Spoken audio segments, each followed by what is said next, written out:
आरती ठीक है, प्रतीक, रजत, ऋषभ, विकास सब पहुंच गए होंगे जूम मीटिंग पे।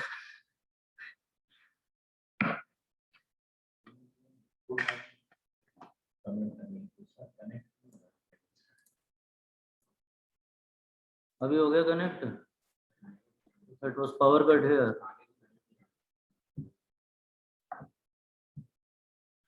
ठीक है, दो तरह से आगे चल सकते हैं। एक तो आप लोग ये बता दो कि अभी तक आप लोगों ने कुछ किया था, उसमें कुछ डाउट आए हैं तो वो बात करते हैं। उसके आसार तो मुझे कम लग रहे हैं वैसे। और दूसरा तरीका ये हो सकता है, आप लोगों को टेक होम एक्सरसाइज था एक, वैसे ही 20 25 30 क्वेश्चन जैसे मैम ने क्लास में करे थे, वही मैंने बोला था कि आप अपने आप करके देखिए। अगर उनमें कोई डाउट है तो वो पूछिए, नहीं तो मैं वैसे फिर और क्या करूँ। वो आपने क्वेश्चंस के सेट दिए थे ना, मतलब वही जो असाइनमेंट आपने करके दे दिया था 25-30 क्वेश्चन पे। हेलो, ठीक है। हाँ चलो देखते हैं कौन सा वाला करना था।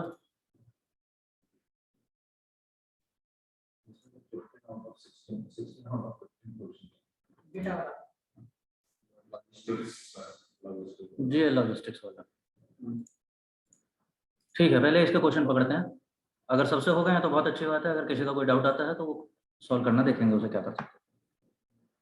तो इसके क्वेश्चन कहाँ है लेकिन?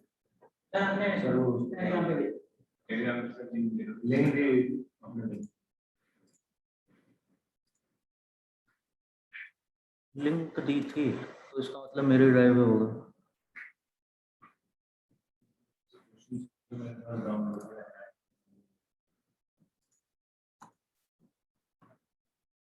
SQL SQL SQL.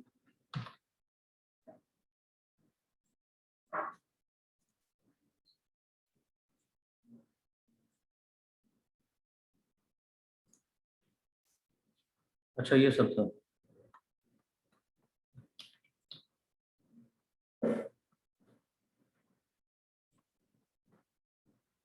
ये किसका है, किसी ने सॉल्व करते ही।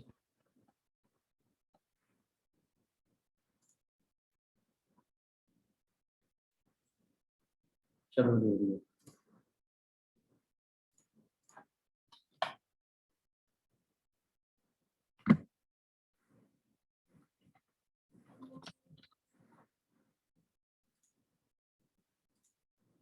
ये डेटा था, डेटा में बहुत सारे टेबल्स थे, टेबल हमने इंक्लूड कर लिए थे डेटा टाइप का ध्यान रखते हुए। ये बात थी। क्वेश्चन आंसर करना शुरू किया। पहला क्वेश्चन कह रहा था एसओटी बना दो इसका, या एसएसओटी भी बोलते हैं, सिंगल सोर्स ऑफ ट्रूथ या सोर्स ऑफ ट्रूथ। क्या होता है? वही मास्टर टेबल, सारी टेबल्स में जॉइन आइडेंटिफाई करके आंसर करना है। प्रॉब्लम क्या होगी? आप सोचो, सेलेक्ट एस्ट्रिक करके and from table T1 join T2 ये सब करना शुरू करो, एरर आ गया होगा। आया था?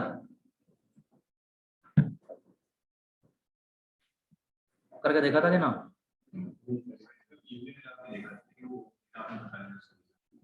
हाँ यूनियन तो नहीं होगा क्योंकि कॉलम मैच नहीं हुआ, तो यूनियन का ऑप्शन खत्म हुआ। दूसरा बचा सब क्वेरी पे जाना या ज्वाइन पे जाना। तो ज्वाइन करने को इसमें वैसे कुछ नहीं है, अगर मैं इसे गधे की तरह जुड़ जाऊं, join this on this, join this on this, join this on this, तो हो जाएगा फाइनली। मेरे को क्या आइडेंटिफाई करना है कि प्राइमरी की फॉरेन की पेयर कहाँ आ रहा है। एंड ऑफ द डे वही काम है। अगर वो आइडेंटिफाई कर लिए तो क्वेश्चन तो सॉल्व हो जाएगा। एरर फेंकेगा इस बात की कि सेलेक्ट एस्ट्रिक कर लो। वो एरर क्यों आता है? क्योंकि अगर मैं जैसे ज्वाइन करूं तो कस्टमर का CID यहाँ भी है, वो कहीं और भी CID नाम आ रहा होगा, कहीं ना कहीं होगा ऐसा कुछ। Employ EID, employ EID। तो अगर इस तरह से ये कॉलम नेम रिपीट होते रहे तो वो डुप्लीकेट कॉलम का एरर फेंकेगा। ठीक, वही कैच है इसका। तो फिर कॉलम हेडर कैसे लिखें? जैसे लिखते हैं, हाँ कैसे लिखते थे, टेबल T1 डॉट कौन सा वाला कॉलम, तो एक एक करके वो लिखने पड़ेंगे और डुप्लीकेट वाला छोड़ना पड़ेगा, तब ये सॉल्व होगा। ठीक है, यही था इसमें। ये वहाँ का रिमोट वाला है क्या प्रोजेक्टर का?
जूम पे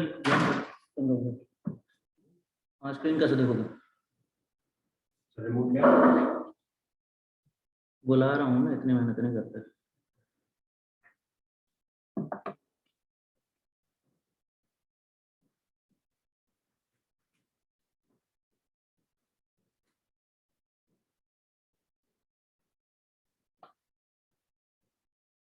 फिलहाल जूम लिंक से ही ज्वाइन कर दो, कोई मीटिंग ऑन है, उसी से रिकॉर्डिंग भी बनेगी आपकी, तो स्क्रीन तो एनी उस पर ही है। सत्येंद्र भाई, यहाँ प्रोजेक्टर नहीं चल रहा मेरे वाले रूम में, प्रोजेक्टर नहीं चल रहा।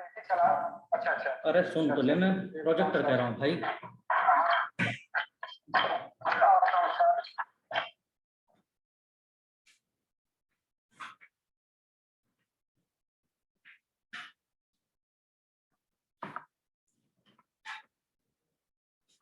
इसका रिमोट कल ही नहीं छोड़ के गया था मैं, शाम को पहुंचा दिया, चल नहीं रहा।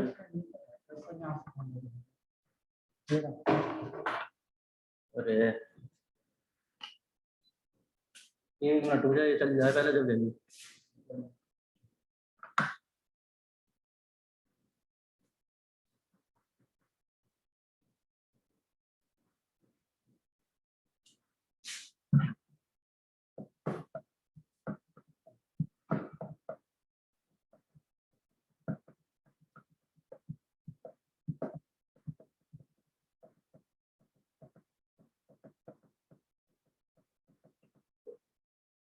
ठीक है भाई, thank you.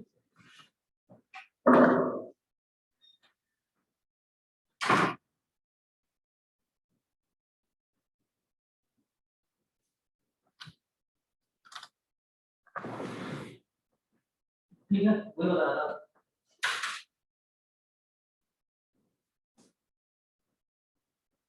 Join on condition आती जाएंगी, तो एक एक करके सारे एक के बाद सेलेक्ट ना, एस्ट्रिक नहीं चलेगा, सेलेक्ट ऑल नहीं चल पाएगा, वो एरर दे देगा। तो सारे क्या ही लगा के दिखाऊं। नेक्स्ट क्वेश्चन कह रहा है except all the employees whose name starts with A and end with A. क्या समस्या है? अरे क्या प्रॉब्लम है?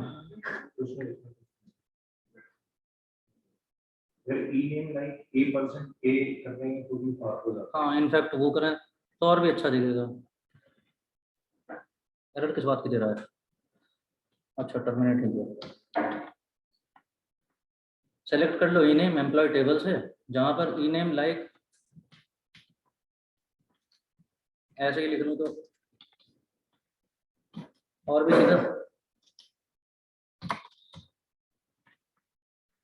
ठीक, सब लोगों के नाम आ जाएंगे, as simple as that. Third question कहता है find all the names in employees and customers, all the names common in employee and customers. म्हणजे कॉमन है सेम दोनों एम्प्लॉय का भी नाम वही है और कस्टमर का भी नाम वही है, ऐसे नेम निकाल लो। कैसे कर रहे हैं? सेलेक्ट ई नेम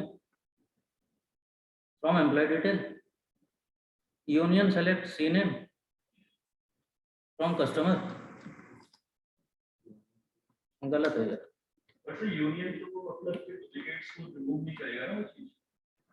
ना डुप्लीकेट्स को तो रिमूव करेगा, लेकिन जो अनकॉमन है उन्हें भी ले आएगा ना। हाँ वही हमसे क्या बात की थी कि कॉमन नहीं करके आओ। सब क्वेरी से मिल जाएगा। एक तरीका सब क्वेरी हो सकता है। मैं कह रहा हूँ select team name from employ table where customer name in customer table, C name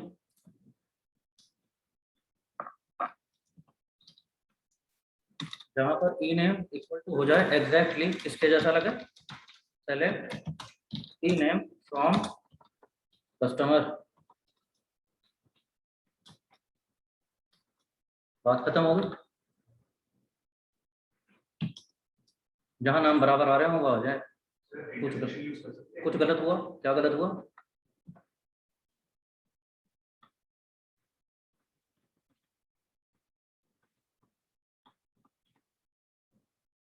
गलत क्या हुआ? Equal to sign exact match ढूंढने का कोशिश करेगा। एग्जैक्ट मैच करने के लिए यहाँ पर बहुत सारी वैल्यूज आ रही हैं, तो remember in so this E name in this set of values, multiple values भी दे सकता हूँ, तो एक तरीका ये हो सकता है। Select E name, C name from employee detail, hmm, join customer detail on E name equals to C name. एक तरीका वो हो सकता है ज्वाइंस के थ्रू। एक तरीका इंटरसेक्शन भी हो सकता था कि जहां जहां ये दोनों क्वेरीज का रिजल्ट इंटरसेक्ट होता हो वो दे दीजिए, तो सारे तरीके ठीक हैं। बट सर जॉइन के थ्रू करेंगे, अगर एम्प्लॉय नेम पे करेंगे तो एक एंट्री मल्टीपल टाइम करेक्ट नहीं कर देगा। हाँ बट नहीं, अगर आपने कोई नेम की लिस्ट हम लोग जॉइन लगाते हैं, ऐसे जॉइन लगाते हैं इसके अंदर, हाँ, तो इससे अगर अभिषेक नाम एक बार है और अगर 4 बार हुआ तो मैच है तो 4 बार रिटर्न करेगा। वो तो यहाँ भी कर रहा है, 4 बार रिटर्न कर रहा है, एक बार यहाँ भी करेगा। अगर मल्टीपल वैल्यूज होंगे तो वापस दे रहा होगा। दिखा देता हूँ। देगा। अगर मैं इसको ई नेम की जगह काउंट दिखाने लगूँ आप लोगों को, तो कितना दिखा रहा है? 43।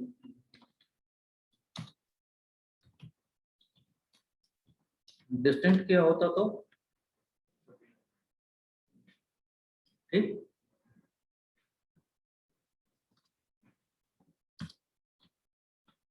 तो ऑल इन ऑल अगेन 3-4 तरीके, कोई सा भी तरीका जिससे भी आंसर आपका आंसर आ जाना चाहिए ठीक, लॉजिक सही बनना चाहिए।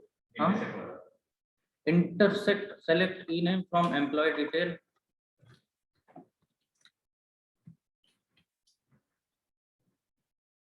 और select C name from customer.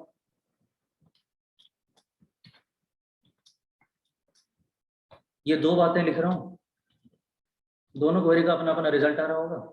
इससे आएंगे एम्प्लॉयज के नाम, इससे आएंगे कस्टमर्स के नाम।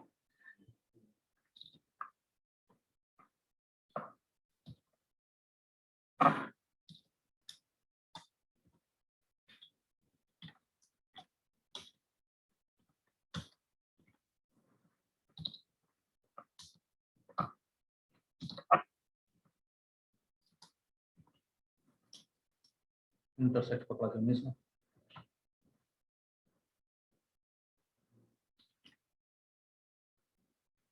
चल देखता हूँ एक मिनट इसका मतलब है, लेकिन इंटरसेक्शन का भी मेथड है। ये क्या इंटरसेक्ट क्लॉज नहीं पकड़ रहा होगा कभी? ये वही बोल रहा था, ओपन सोर्स वर्जन में कभी कभी ये दिक्कत होती है, जैसे क्लॉज रहता है टॉप, अब नहीं पकड़ रहा हो इसमें। हाँ हाँ, जब पैसे दोगे तो कम करेंगे इसको। ठीक है, लेकिन रहता है तो क्या चीज? जो आपने हाँ, क्वेरी ठीक है, क्वेरी में दिक्कत नहीं है, क्वेरी ठीक है, वो अवेलेबल ठीक है। चल खैर फिलहाल वो तरीके से हो गया था हमारा जो भी हम कर रहे थे पहले।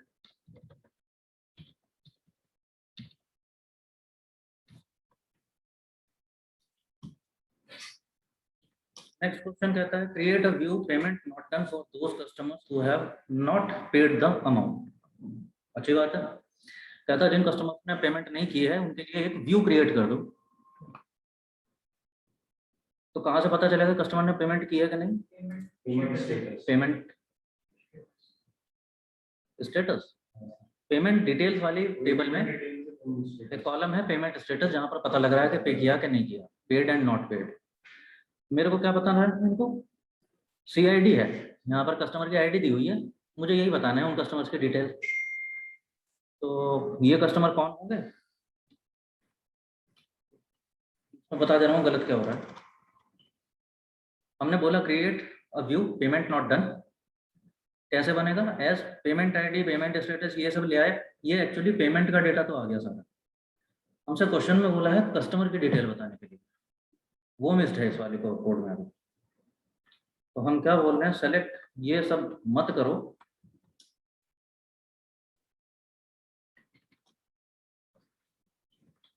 वो सोच लेंगे अभी क्या करना है। अच्छा चलो वो भी देख लेंगे, यहाँ पर दिखाई देगा। Select payment details, join customer, alias देना चाहो एलियस दे दो, P&C on the condition that P dot CID column equal to C dot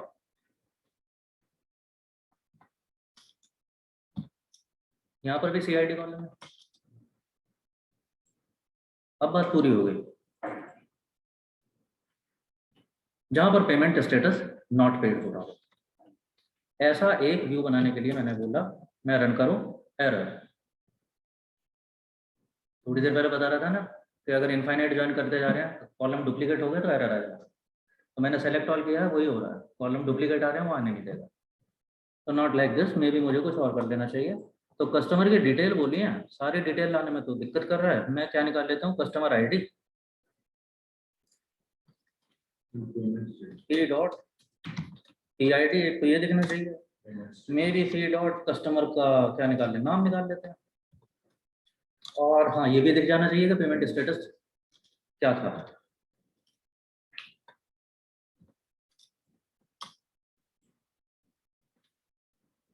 यहाँ तक ठीक। अब क्या कह रहा है, टेबल पेमेंट, अच्छा दो बार, हाँ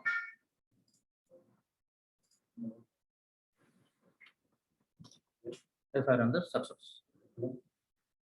रिफ्रेश कर लें, देख सकते हैं, देख पाएंगे क्या? पेमेंट नॉट डन करके एक व्यू आ रहा है, वैसा ही जैसा हमने सोचा था। हर कस्टमर का कस्टमर ID, कस्टमर का नाम, और बोले हो कॉन्टैक्ट डिटेल दिखाओ तो वो दिखा सकते हैं, पेमेंट स्टेटस यहाँ पर पता चल रहा है। हाँ जी, बिना ज्वाइन की किया है, create view payment not done as select CID payment status from payment detail payment status like not paid. मैं वही तो दिखा रहा था कि उससे गलत क्या हो जाएगा। हमसे बोला है कस्टमर का डिटेल बताओ, कस्टमर के डिटेल में क्या बताओगे? बस इनफैक्ट मैं भी अभी कम कर रहा हूँ। जब डिटेल बोला है तो कस्टमर की डिटेल तो सारी आनी चाहिए ना, कस्टमर ID बताओ, नाम बताओ, एड्रेस, मोबाइल नंबर, बनना तो ऐसे चाहिए। अब मैं वो सारा करके नहीं दिखाना चाहता, इसलिए बचा रहा हूँ।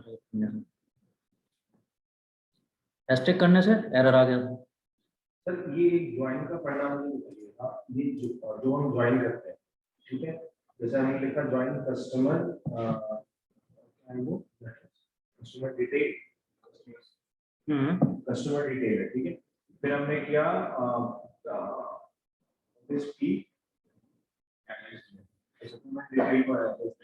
तो ये ज्वाइन जो हम करते हैं, जो हम ज्वाइन जिससे करते हैं उस टेबल को पहले लिखते हैं ना, तो we write the name of that table जिससे हम ज्वाइन करते हैं। उससे फर्क नहीं पड़ता, ये फर्क तब पड़ता अगर मैं लेफ्ट ज्वाइन या राइट ज्वाइन कुछ कर रहा होता।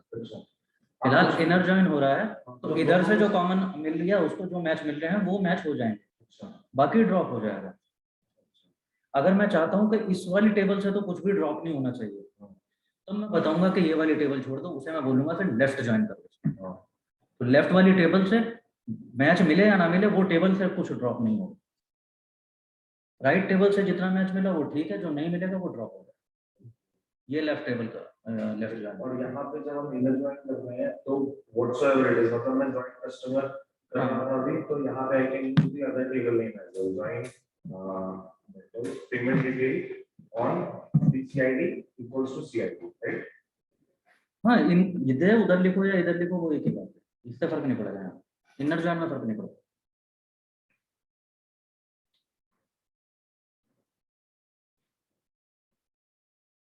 ये भी ठीक। किसका? हाँ, काउंट निकाल देखो, ऐसा है अगर तफरी करनी है तो कुछ भी करे जाओ। लेकिन हाँ नहीं, अरे मतलब ऑन अ सिंसियर नोट मैं सीरियसली कह रहा हूँ, just to play around, just experiment करने के लिए अच्छी बात है। खेल कूद के देखो ना, इससे क्या हो जाएगा। वो अगर क्वेश्चन ऐसा होता तो क्या होता है, कि होता तो क्या होता, तो वो करना अच्छी बात है। पर इसमें वो क्वेश्चन मिस ना हो जाए जो क्वेश्चन में पूछा है। तो सबसे पहले उसे फिक्स करो, पहले तो वो आंसर हो जाए, उसके बाद देखते रहेंगे और क्या क्या है। तो वैसे अच्छा है ये सब एनालिसिस में चलना चाहिए, आना चाहिए।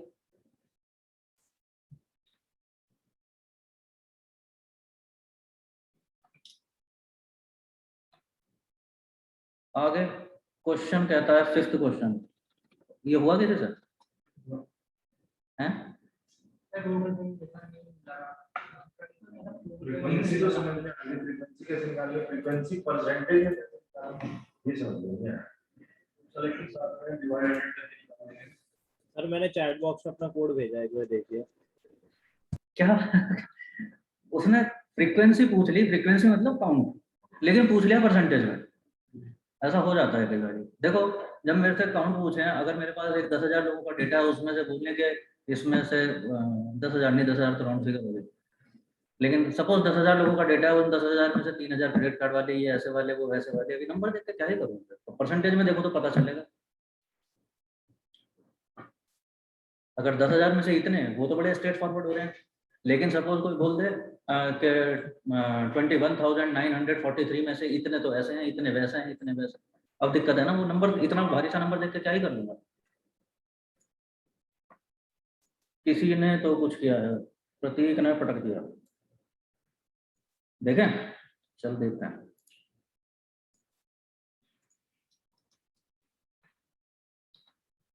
प्रतीक कहता है पेमेंट मोड, काउंट कर लो नंबर ऑफ रोज, मल्टीप्लाई कर देते हैं 100 से और डिवाइड कर देते हैं sum of count of estate over age frequency. क्या क्या चल रहा है, बट फाइनली काम हो रहा है।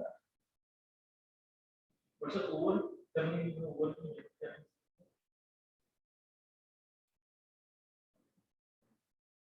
इतना ही तो करना था। हाँ इतना ही करना, ओवर क्यों लगाया तो समझ में आया। पता नहीं मुझे। इसको राउंड करके थोड़ा सा और अच्छा कॉन्टैक्ट करके और अच्छा, बिना ओवर के रन नहीं हो रहा।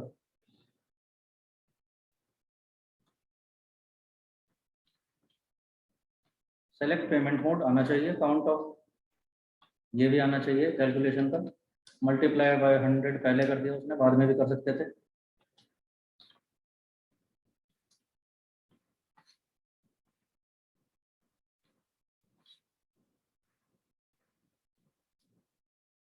ये क्या कह रहा है, इस वजह से इसे ओवर लगाना पड़ा है। सम ऑफ काउंट, क्योंकि ग्रुप बाय हो चुका है। ये कैसा काम कर रहा है, हमने बोला है यहाँ ग्रुप बाय पेमेंट मोड। अगर ये ना होता, हटा दे रहा हूँ, तो ये क्वेरी नंबर दिखा रहा होता। एक्चुअली नंबर नहीं चाहिए था मेरे को तो परसेंटेज चाहिए था। तो या तो यहाँ पे मैनुअली लिखूं 200, अदरवाइज वो क्या कह रहा था प्रतीक ने जो किया है, सम कर लो ये काउंट को, सारी चीजों को, एंड ओवर उसने यूज किया है इसके लिए ये जो ग्रुप बाय फंक्शन का इनवैलिड यूज दिखा रहा था उसको बाईपास करने के। तो ओवर का यूज ओवर का यूज इसका ही है, ग्रुप बाय फंक्शन को, इसका ग्रुप बाय में जो भी कैलकुलेशन अलग अलग आ रही है उसके ऊपर अगर एग्रीगेशन चाहिए उसको ओवर बता रहा है, this is over that group by thing. तो मतलब हो सकता है, मैं कुछ वैसे बताना चाह रहा था। प्रतीक कहाँ से ढूंढ रहे हैं? मुझे थोड़ा नेटवर्क हिला, एक सेकंड में थोड़ा वाईफाई दिख रहा है। गूगल। हाँ जी सर, वो स्टैक ओवरफ्लो।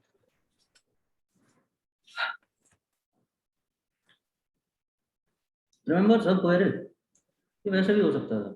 हाँ सब कोई यहाँ पर मुझे यही तो देखना है कि इन दोनों का टोटल आ जाना चाहिए। ये टोटल कहाँ से आया था? काउंट एस्टिक करके बिना ग्रुप बाय करूँ तो वही आ जाएगा। मैं कह रहा हूँ एक सब क्वेरी लिखते हैं। ये सब क्वेरी क्या करता है? ये वही करता है जो ये बाहर लिखा हुआ सब कुछ। सेलेक्ट कर लो पेमेंट मोड, पेमेंट मोड नहीं करूँगा, काउंट ऑफ पेमेंट मोड।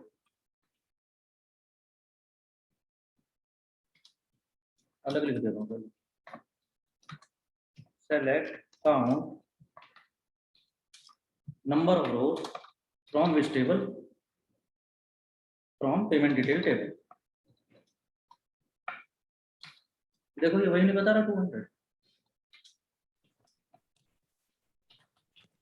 इसे ही अगर मैं सब क्वेरी में ले चलूं तो खत्म हो गई बात।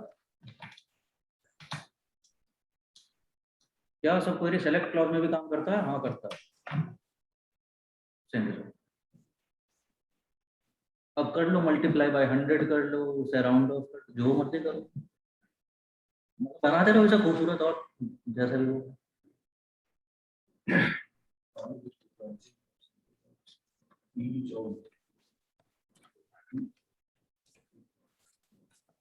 ठीक है जी।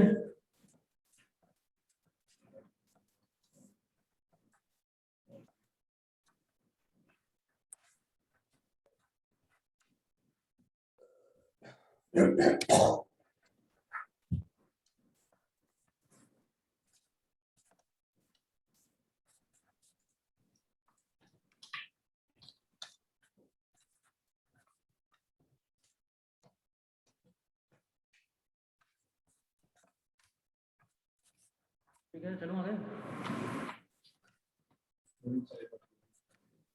ये हाँ ठीक है, पढ़ लो पढ़ लो, कर लो अपने आप से रन करके देख लो।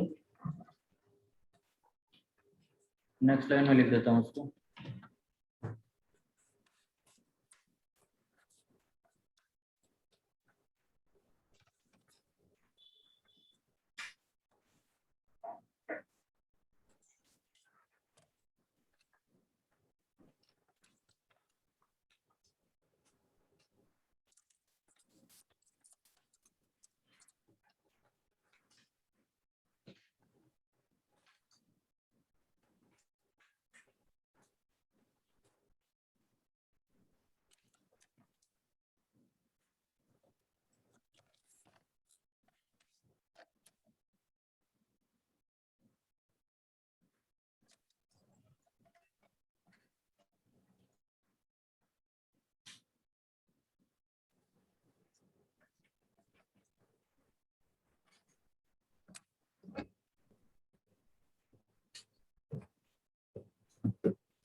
ठीक है, डन।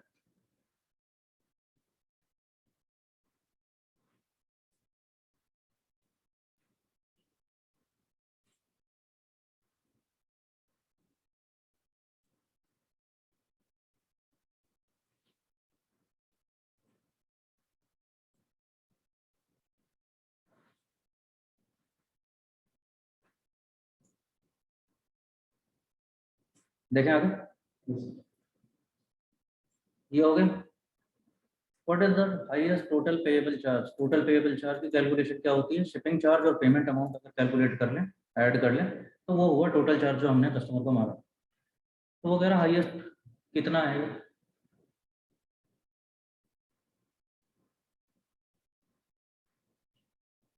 अरे करके देखें आप लोगों ने खुद कि नहीं? देखिए सर, कैसे किया है ये? हाँ,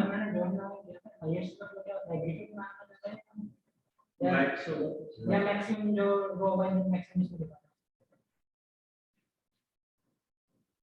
आई थिंक ठीक ही हो रहा है।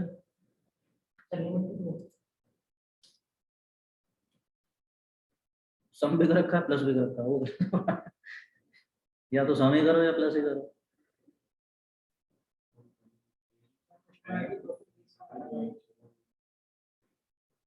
हाँ जी, कस्टमर आईडी 230 का। I am saying select shipping charges को ऐड कर दो अमाउंट से और उसको बोल दो टोटल पेएबल चार्ज। मिलेंगे कहाँ से? अब एक बैठा है पेमेंट डिटेल में, दूसरा बैठा है शिपिंग डिटेल में। ये प्रॉब्लम आया, तो इन टेबल को ज्वाइन करना पड़ेगा। तो ज्वाइन कर रहे हैं पेमेंट डिटेल और शिपिंग डिटेल, दोनों में कॉमन है शिपिंग आईडी। हाँ, दोनों में कस्टमर आईडी कॉमन है। देख, यही गलतियां होंगी तुमसे। आता हुआ क्वेश्चन जो बार बार रिपीट करते रहा हूँ, जब भी ज्वाइन हो, ज्वाइन में ये देखो कि प्राइमरी की फॉरेन की पेयर बना के नहीं बना। दोनों में मैं सोच ही रहा था कि ऐसा करके बैठा होगा कोई ना कोई तुम। कस्टमर आईडी कॉलम दोनों में है, लेकिन क्या है वो दोनों में? वो दोनों ही टेबल में फॉरेन की तरह एक्ट कर रहा है। वो पॉइंट करता है प्राइमरी की, कस्टमर टेबल की। फॉरेन की पेयर बनाओगे तो सर अगर मैं बाय चांस कभी प्राइमरी फॉलोइंग नहीं बनाता उसके बिना नहीं कर पाऊंगा। किसको? अगर मैं यही प्राइमरी बनाने नहीं जा रहा, अगर ऐसी क्वेश्चन करता है तो क्या कभी नहीं कर सकता? बनाने की जरूरत नहीं है, बना तो मैंने भी कहाँ बना रखी है, लेकिन पता होना चाहिए ना कि पेयर बनेगा कौन सा। ये बनाना यूजुअली तुम्हारा काम नहीं होगा।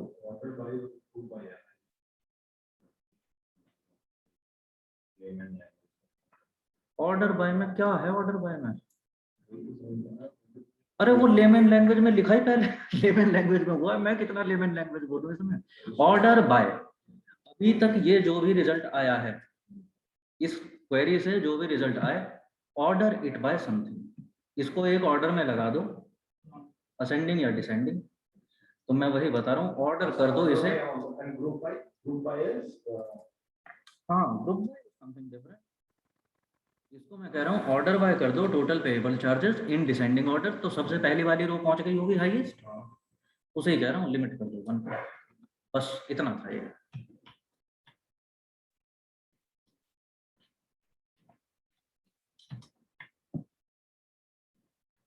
तो टोटल पेएबल चार्ज जितना होगा, जिसका भी होगा, जो जो सेलेक्ट करोगे वो डिटेल आती चली जाएगी।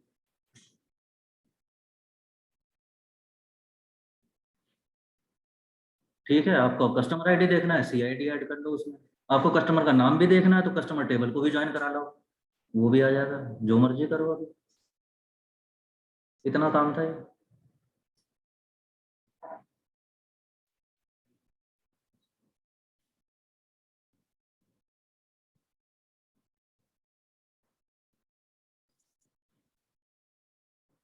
ऑनलाइन जो लोग हैं, आप लोगों के कुछ डाउट्स हैं?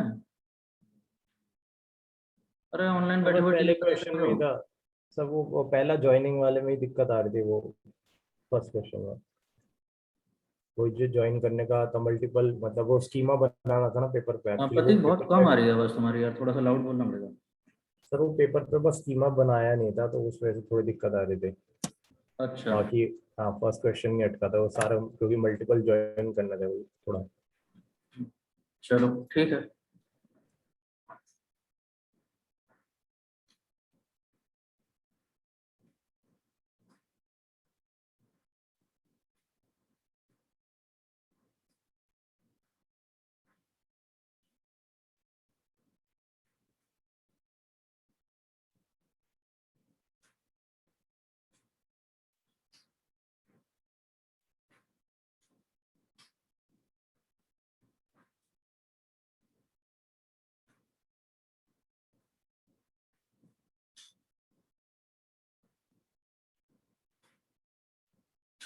ग्रुप बाय को लेकर के भी कंफ्यूजन है और किसी का? दुर्गेश का तो है।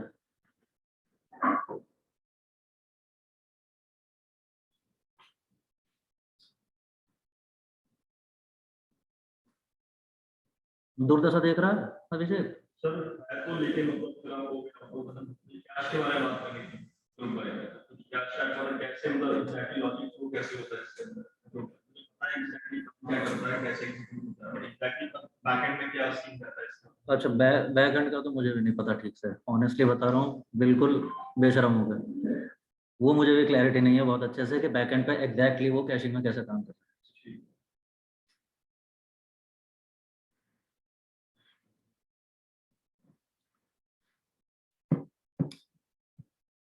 पर मैं तुझे ये दिखा रहा हूँ, कितने दिन हो गए मेरे साथ? 1 महीना तो हो गया दिख रहा है। 1 महीना तो चले गए हम लोग, है ना? हाँ, 1 महीने बाद सीक्वल में रगड़ गए। अभी ऑर्डर बाय और ग्रुप बाय में कंफ्यूजन चल रहे हैं। तो वो ले में है ऐसे लोग मैं चाहता हूँ कि वो कॉन्सेप्ट ऐसा हो जाए ग्रुप बाय और बाय जॉइन वाली कैटेगोरिकल और कॉन्टिन्यूअस की बात की थी मैंने, उस पर क्लैरिटी, उसमें तो क्लियर है मामला। कॉन्टिन्यूअस मतलब नंबर्स, नंबर है तो क्या करूंगा, उनका टोटल भी होगा, एवरेज भी निकलेगा, मैक्सिमा भी होगा, कुछ मिनिमा होगा। ये बात ठीक हुई।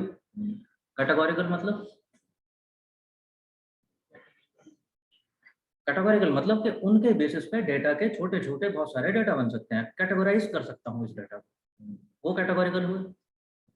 फॉर एग्जाम्पल जेंडर, एक कैटेगरी मेल हो जाएगी, एक फीमेल हो जाएगी, सही बात। और क्या हो सकता है, जैसे कि लोगों का डिपार्टमेंट, तो अगर इमार्टिकस का डेटा देखो और उसमें चल रहा है कि कौन लोग कौन से डिपार्टमेंट में हैं, तो हो जाएगी ना कैटेगरी उस डेटा की।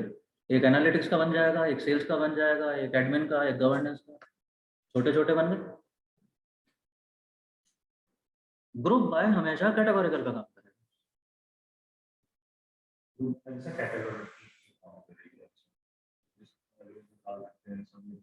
हाँ, तो सेलेक्ट में तो क्या चलेगा, आपके कॉन्टिन्यूअस वेरिएबल का जो भी कर रहे हो, टोटल कर रहे हो, एवरेज कर रहे हो, काउंट कर रहे हो, जो भी कर रहे हो, नंबर आएगा। और ग्रुप बाय में क्या आएगा, वो कैटेगोरिकल कॉलम, जिसकी कैटेगरी के अकॉर्डिंग देखना है मुझे वो नंबर।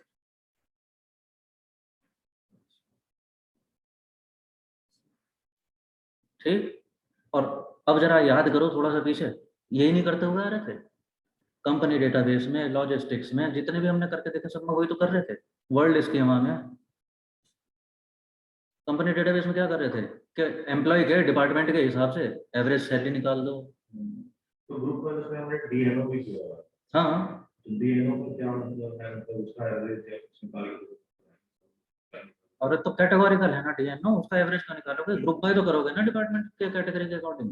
अच्छा डीनो वहां पर नंबर लिखा है, लेकिन उस नंबर का नंबर मतलब नहीं है ना, उसका मतलब है डिपार्टमेंट, तो इसलिए वो ग्रुप बाय में है। अच्छा कैटेगरी तो ग्रुप बाय में कैटेगोरिकल हो गया, कैटेगरी की तरह ऐड करने लगा। It's okay, you are here it's, कौन सा जान जाता है? अच्छा,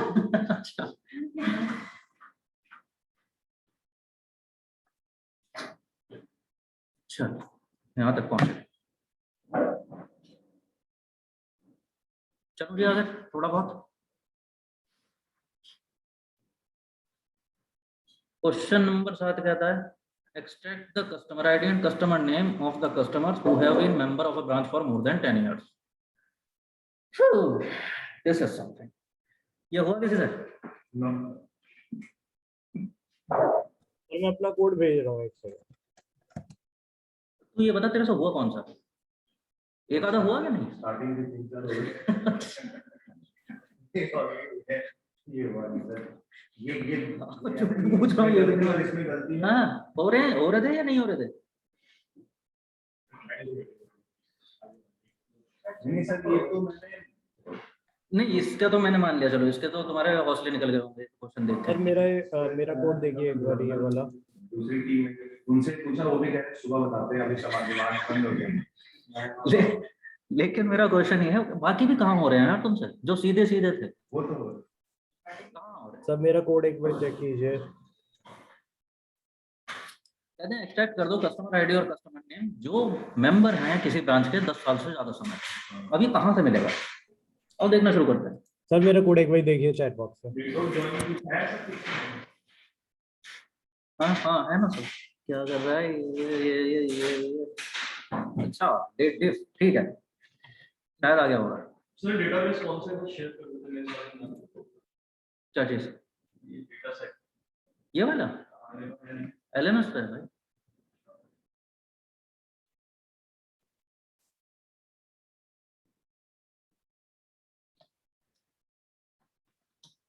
ये तो गलत है।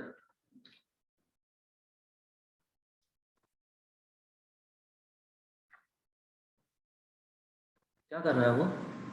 बढ़िया। किसका था ये? प्रतीक। प्रतीक का बढ़िया, सही मारा है। There is a function date diff. आपके डेट्स अगर प्रॉपर फॉर्मेट में हुए तो उनके बीच में दिन का डिफरेंस होगा, वो हम डेट डिफ से निकाल सकते हैं। नंबर ऑफ डेज पता चल जाएंगे। नंबर ऑफ डेज में हमसे बोला गया है 10 साल, तो 10 साल कितने हुए रफली? डेट के अंदर हम ले सकते हैं, फॉर्मेटिंग दे सकते हैं। हाँ एक्सट्रैक्ट कर देंगे सीधे ईयर एक्सट्रैक्ट हो जाएगा। 10 से। हाँ 2020 में से 2010 माइनस करूं तो 10 आता है। जरूरी नहीं है 10 साल पूरे हो गए होंगे, हो सकता है वहां का दिसंबर था यहाँ का जनवरी था। राउंड फिगर ले लें। हाँ पर राउंड फिगर ले लेगा तो तरीका वो भी ठीक। कस्टमर का सीआईडी, कस्टमर का नाम, डेट डिफ फंक्शन यूज करके उसने डिफरेंस निकाला। इन डेट्स में कितना डिफरेंस है वो आ गया ड्यूरेशन इन days. Customer join membership, membership table पता है। डेलिबरेटली उसने अच्छी बात क्या की है, इनर ज्वाइन लिया है, तो यानी जो मेंबर नहीं थे वो अपने आप ड्रॉप हो गए।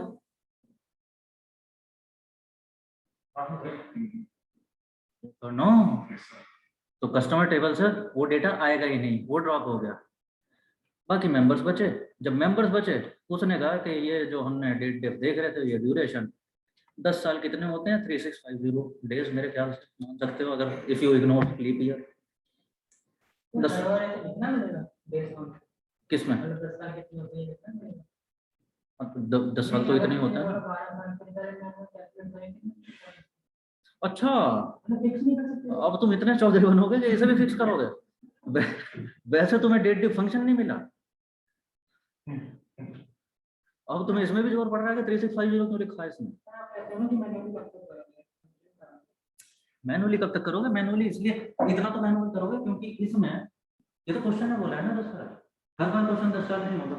अब कभी 11 साल को तो कहीं ना कहीं अरे कहीं तो लिखूंगा ना 10 लिखूंगा या 12 लिखूंगा, हो सकता है मल्टीप्लाई करने के लिए मैं कुछ ना कुछ जुगाड़ निकाल लूँ, लेकिन 10 है 20 है 15 है वो तो एंटर करना पड़ेगा ना कहीं ना कहीं। तो इतना ऑटोमेटिक नहीं होना क्वेश्चन देख के ही अपने आप क्वेरी ले लेगा। पर अभी बताओ इसमें समस्या क्या थी? इसमें समस्या इतनी वो थी नहीं।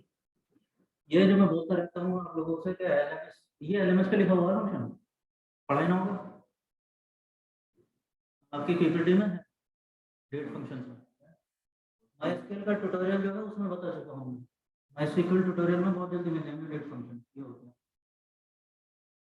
जब तुम लोग ये क्वेश्चन आंसर कर रहे थे यू रियलाइज दैट के डेट से डील कर रहा है ऐसा ना होना चाहिए था ना डेट फंक्शन के डेट में ऐसे फंक्शन क्या क्या डेट फंक्शन अवेलेबल है, क्या उनमें से कोई काम कर देगा? ड्यू डेट है डेट डेट देखा ना डेट नहीं सर एडवांस में नहीं पता डेट डेट उसमें तो नहीं।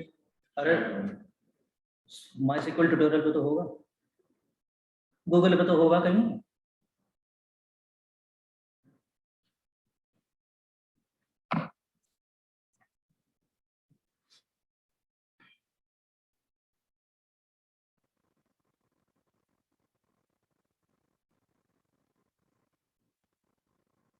ठीक है चलो इससे आगे चलो पढ़ो।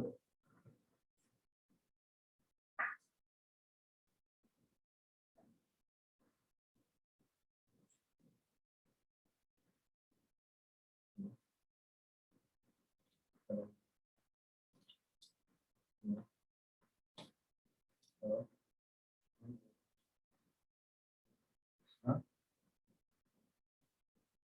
सारे डेटाबेस में क्वेरीज कोई दूसरा डेटाबेस नहीं, मतलब डीबीएमएस कह रहे हो? हाँ, थोड़ा थोड़ा निटी ग्रिटी चेंज आ सकता है, ठीक है। बाकी सब वैसे ही। जैसे यहाँ पर माई सीक्वल में there is no full outer join, MS server में वो इनबिल्ट है, फुल आउटर जॉइन में सीधे लिख के लगा सकते हैं। तो ऐसे छोटी छोटी चीजें आ जाती हैं। जैसे यहाँ पर अभी इंटरसेक्ट काम नहीं कर रहा, टॉप काम नहीं कर रहा, तो वो सर्वर में काम करेंगे।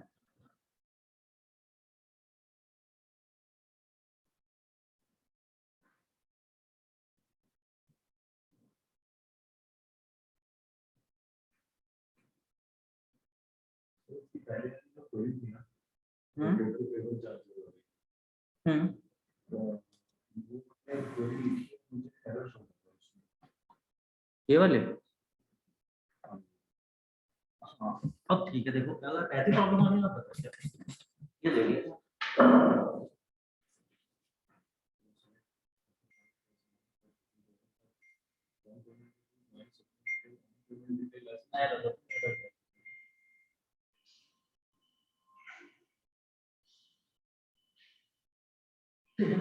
Payment detail does not enter, तो पढ़ गया था पढ़ा था हम तो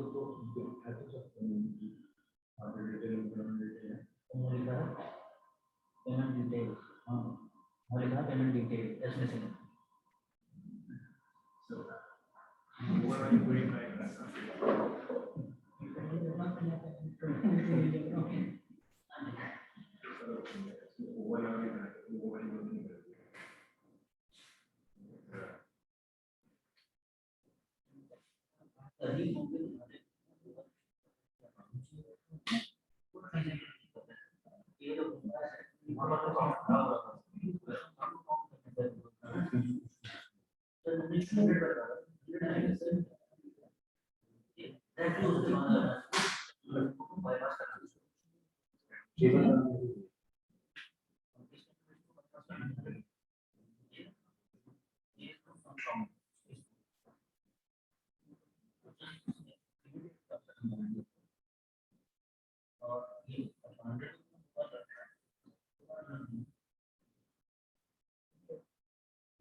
कुछ एरर दिक्कत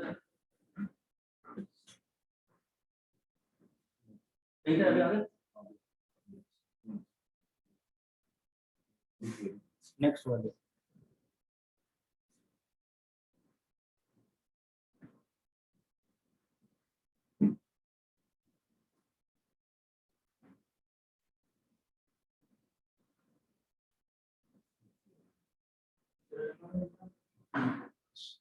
और आगे तो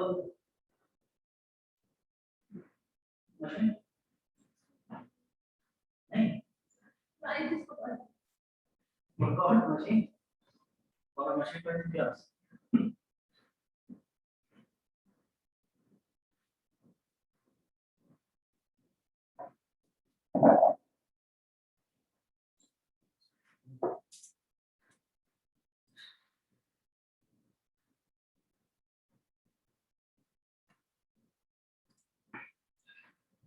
अच्छा नेक्स्ट का पढ़ दिया, चलो चलो आगे।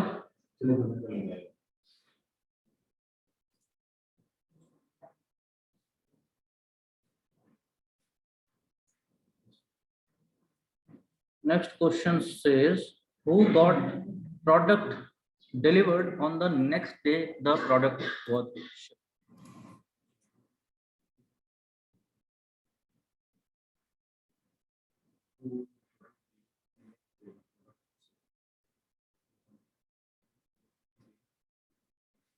प्रोडक्ट जिस डेट को भेजा गया अगले दिन उसको रिसीव हो गया, कहाँ मिलेंगे डिटेल?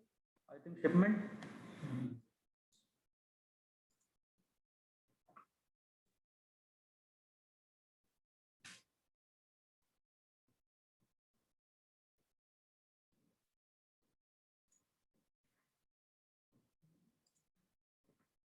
शिपमेंट नहीं, स्टेटस में।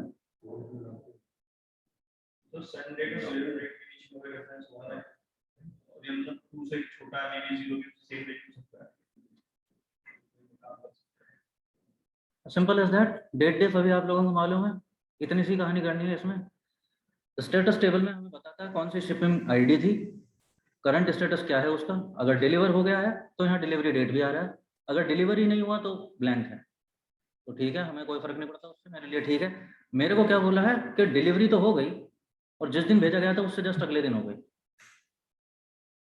इतना ही तो बोला है। तो ये जो डेट डिफ है, send date and delivery date में ये डिफरेंस जहां जहां 1 होगा वो डेटा बोला है उसने। सिंपल। वो सारी शिपमेंट जहां पर ये डेट डिफ 1 हो जाए, एक दिन का फर्क आएगा उसमें। वही हमारा क्वेश्चन था।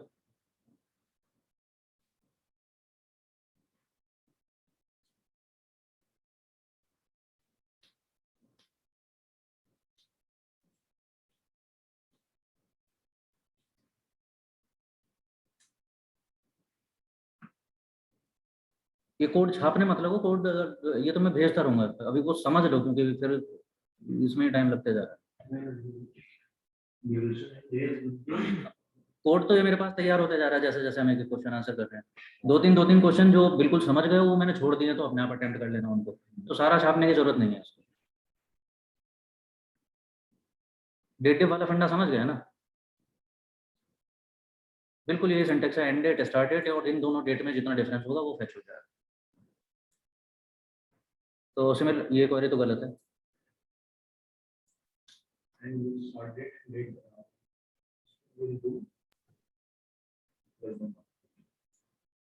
हाँ हाँ, ये रहना टेबल, मैं कह रहा हूँ डेट डिफ चैट बॉक्स में भेजा है मेरा, एक बार कोड सेंड देखिए। डेट, क्वेश्चन 8 जहाँ जहाँ 1 हो उतना डेटा फेच करो। क्वेश्चन 8 कर लेना। चलो नेक्स्ट कहता है which shipping content has highest total amount.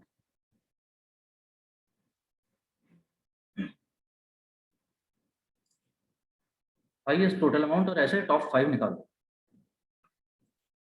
Shipping में हम जो भी सामान भेज रहे हैं उसका पेमेंट अमाउंट कितना कितना है, और ऐसे टॉप 5 बता दो जिनका टोटल अमाउंट हाईएस्ट है। तो So distinct top 5 चाहिए, any top 5 चाहिए। distinct not make much of difference। तो क्या भेज रहा है ये? अच्छा ये तो डेट वाला ही वो तो हो गया। चल पेड अमाउंट, अच्छा अमाउंट में शिपिंग चार्ज भी ऐड कर दिया है, ठीक है वो भी अच्छी बात है। टोटल अमाउंट वो तो हमने थोड़ी देर पहले देखा था। Shipping ID order by,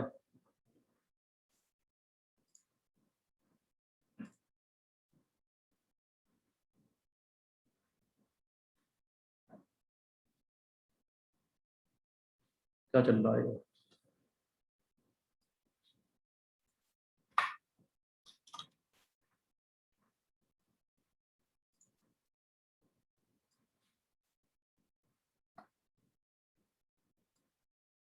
create view झकास। अबे कोड कैसे लिखो, वेरिएबल तो ढंग से बनाओ। कल कल रात को ही देर तक बैठ के बनाया, सुबह 5 बजे तक बनाया कल रात को बैठ के, तो ऐसे ही जो बनता जा रहा था बस बनाता जा रहा था मैं। अच्छा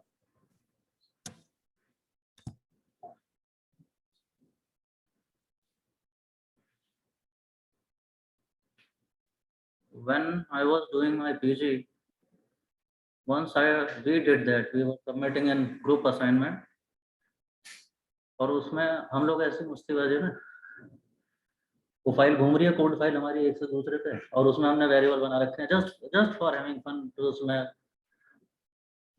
वेरिएबल हैं, उसमें डागा तेजा मगर वो, एंड हाँ, द रियल फन केम जब हम उसे एडिट करना भूल गए लास्ट मोमेंट पे। वो कोड बन गया 4-5 हज़ार लाइन का, वो हो गया सबमिट। ठीक है, professor took us for a ride. ऐसे ही झाड़ लगाई, याद रखने लगा। तो मैं एडिट करना था, मैं मतलब आगे चलता चला गया कोड में इसमें, क्योंकि इस पे मैंने कई बार ट्राई करा था, तो उस वजह से अलग अलग 3-4 कोड बना के मैं ना 3-4 में एक साथ ट्राई कर रहा था। तो वो ये एंड में एडिट ही करना था जल्दी जल्दी में, जैसे एक दो के तो सही बनाए थे, इतने सारे नाम एकदम से ठीक है, वेरिएबल के। अरे ठीक है। क्वेश्चन 9, इसमें एक्सप्लेन करूँ कुछ या हो जाएगा?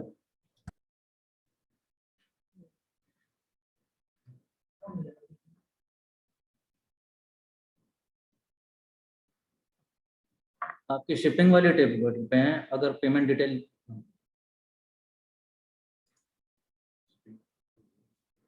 देख लो आराम से।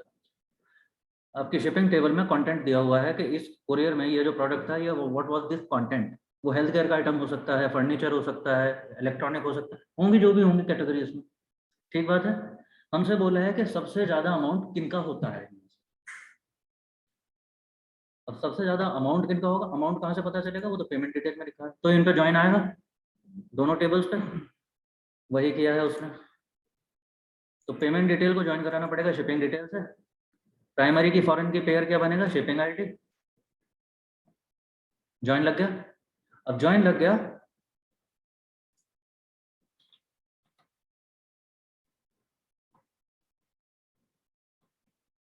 ये टोटल चार्जेस हमने थोड़ी देर पहले निकाला था, कैसे निकाला था? ये payment amount plus shipping charge, अगर ये ऐड हो जाए तो पता चल गया ना कि कस्टमर को कितना पैसा चार्ज किया आपने। तो वो टोटल अमाउंट हो गया। वो कहता है ऑर्डर बाय कर दो, total amount descending order limit कर दो 5, खत्म हो गया।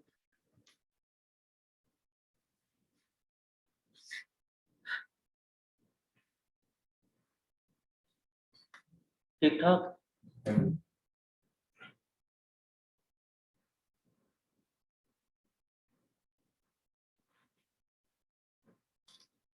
आगे चलते हैं। क्वेश्चन 10 कहता है which product categories from shipping content are transferred more.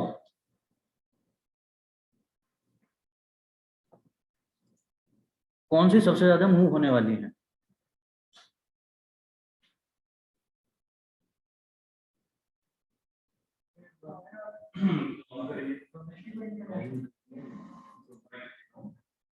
Shipping detail में ये जो कंटेंट है वो कह रहा है कि ये सबसे ज्यादा कौन सी मूव होती है। तो कर लो काउंट इनको, ग्रुप बाय कर लो इस कैटेगरी के अकॉर्डिंग शिपिंग कंटेंट, और काउंट में दिख जाए तो पता चल गया ना कौन सी कितनी बार मूव हुई है। सर इन चैट ऑर्डर बॉक्स में डिसेंडिंग ऑर्डर, खत्म हो जाएगा। सर इसको क्वांटिटी से भी कर सकते हैं, क्वांटिटी में गिवन है एक बार में बल्क ऑर्डर किसमें? इसमें इलेक्ट्रॉनिक से अच्छा नहीं, ये वैसा है नहीं ना, क्वांटिटी वाला डेटा नहीं है ये। मैं कहता हूँ सेलेक्ट कर दो शिपिंग कंटेंट, और क्या दिखाओ साथ में उसका काउंट। फ्रॉम टेबल कौन से table? Shipment detail. Group by कर दो इसे ऑन द शिपिंग कंटेंट की कैटेगरीज के अकॉर्डिंग। तो हर कैटेगरी के सामने नंबर आएगा सेलेक्ट में, जो ग्रुप बाय का कंफ्यूजन हो रहा था दुर्गेश। ग्रुप बाय में कैटेगोरिकल, और नंबर क्या देखूंगा? काउंट देखना है इस केस में। तो ग्रुप बाय शिपिंग कंटेंट। कहानी अभी खत्म नहीं हुई, अगर इसे ऑर्डर में लगा के दिखा दूं, ऑर्डर बाय कुछ बोल देते हैं इसे फ्रीक्वेंसी।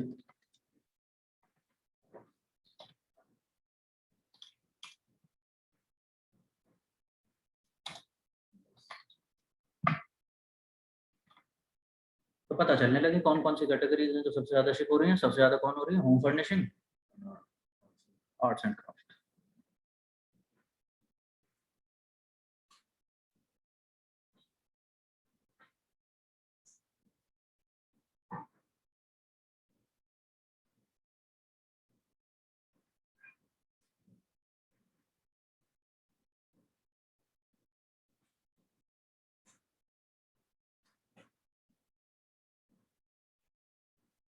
ठीक है जी, आगे चले।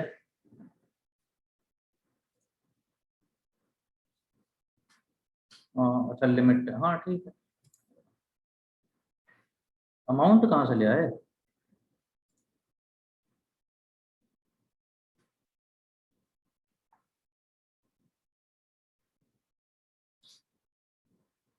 अमाउंट का तो काम ही नहीं था अभी।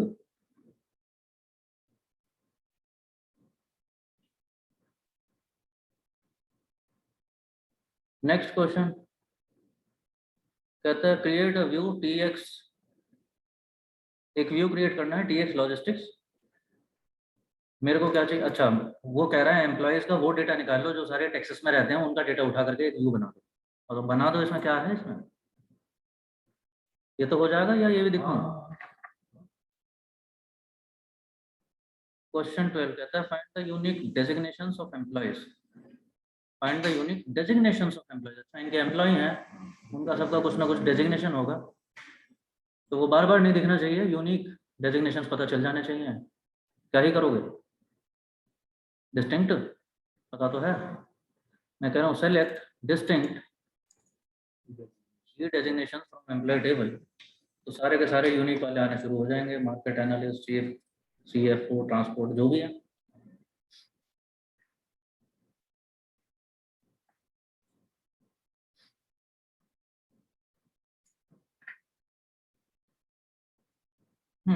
ठीक, बढ़िया।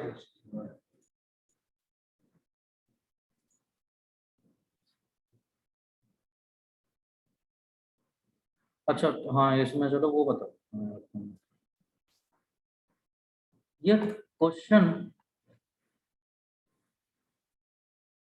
ये जो क्वेश्चन आप कर रहे हो, ये एग्जाम था एक बार सीक्वल का, उसमें किसी ने क्या करके रखा था, ऐसा काम करते थे हो आप लोग?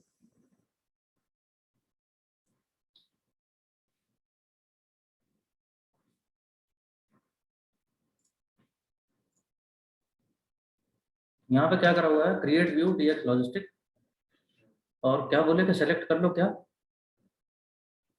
यहाँ सेलेक्ट में बोल रखा है E from employ detail where ये ब्रांच इज लाइक कर दो, इक्वल टू कर दो, जो भी कर दो, टीएक्स से वो रिप्रेजेंट कर रहे हैं टेक्सास को। अब इसका रिजल्ट क्या होगा? अच्छा, व्यू पहले से बना हुआ, इसका रिजल्ट क्या होगा? बन गया, इसे प्रिंट करा लूं, ये बनाया व्यू तुमने।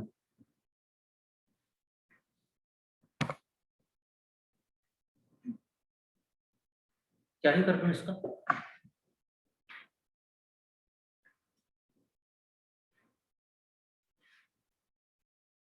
मेरे कहने का मतलब इस क्वेरी में कोई कमी नहीं है, सब कुछ ठीक ठाक कर दिया था करने वाला। सेलेक्ट कर रहे हो ये branch, where E branch is Texas, तो क्या बना तुम्हारा टेबल? टेक्सास टेक्सास, और क्या है? क्वेरी ठीक था, सारी चीजें ठीक होने के बाद भी ये है नंबर देने लायक? खत्म हो गया। कहाँ क्या ही इंफॉर्मेशन है इसमें? ठीक है, तो ऐसे कीवर्ड्स को ध्यान रखिए। जब कहीं क्वेश्चन में अगर डिटेल्स या कुछ इस तरह की बात हो रही हो, इसका मतलब डिटेल्स भी होनी चाहिए फिर।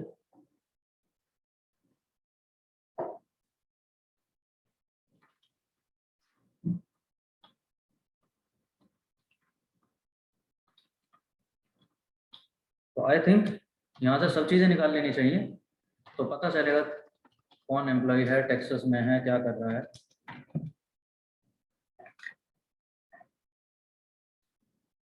चलो अभी डिलीट डिलीट नहीं करना पड़ता। यूनिक डेजिग्नेशन, चलिए भी आ गया। Show the percentage of each customer type. हाँ जी, परसेंटेज निकालनी आ गई।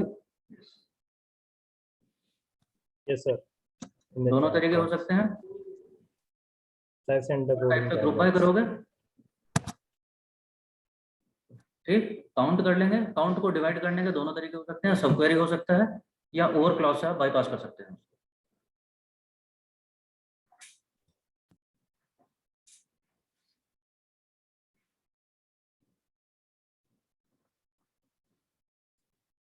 ये तो बेकार है, गलत। तो my code is in chat box है, देखिए ये वाला मैंने सब क्वेरी से कराया है। ये वाला तुमने select count CID count customer set at total, क्या है ये? अच्छा, वेरिएबल सेटिंग से कर रहे हो। हाँ जी सर। 0.5 पे क्या कर रहे हो इसमें? सो 0.5 से मतलब जब डिवाइड करेंगे, मतलब 100 को 200 से डिवाइड करना था ना मेरे को, एक जगह ऐसा था, अच्छा तो वो इजी हो गया ना, मैंने वेरिएबल सेट कर लिया, वो एंड में रिजल्ट ही तो चाहिए सर हमें। अच्छा, ठीक है, हाँ वो वेरिएबल सेटिंग से भी हो जाएगा। जो सब क्वेरी से आना चाहिए था वो उसने एक वेरिएबल सेट कर लिया और वेरिएबल को डाल दिया यहाँ पे। ये वेरिएबल सेटिंग देखा था आप लोगों ने, वेरिएबल कर सकते हैं, तो वो वही कर रहा है उसमें।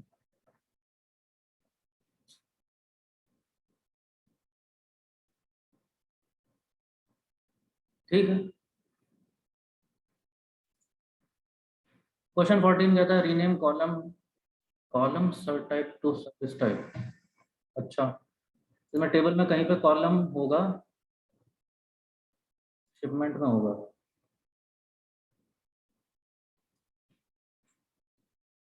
ये पहले सर्विस टाइप आ रहा है, चलो कुछ शायद रन कर दिया होगा पहले।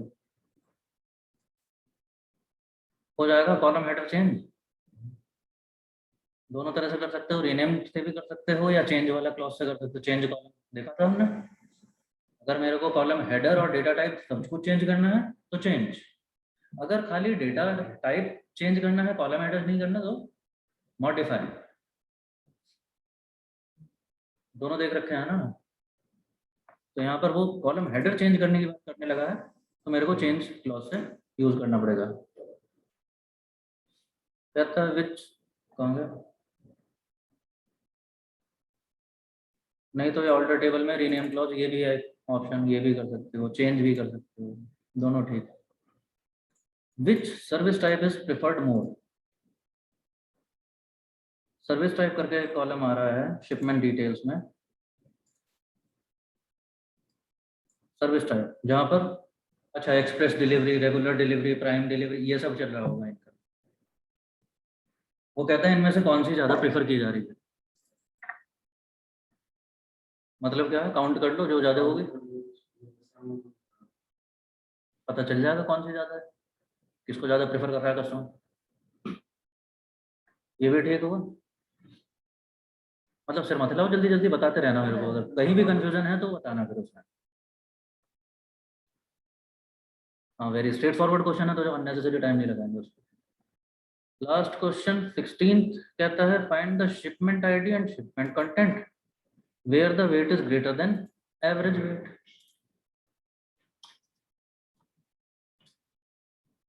क्या बोल दिया मतलब? शिपमेंट में हाँ बहुत सारी शिपमेंट है, उनकी कुछ ना कुछ आईडी है, हर आईडी में कुछ कंटेंट भी जा रहा है। वो कह रहा है आईडी दिखाओ, शिपमेंट का कंटेंट बताओ, लेकिन कौन से आईडी चाहिए जहां पर ये जो शिपमेंट का वेट है ये इस टेबल में जितना भी एवरेज आ रहा है उससे ज्यादा हो रहा हो। मे भी हम ये देखना चाहते हैं कि कौन सी हमने जो शिपिंग की है एवरेज रेट से ज्यादा वेट है उनमें, which are on the higher side.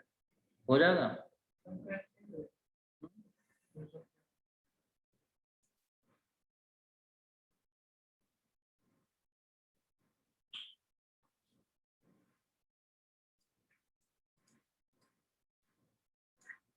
अब query।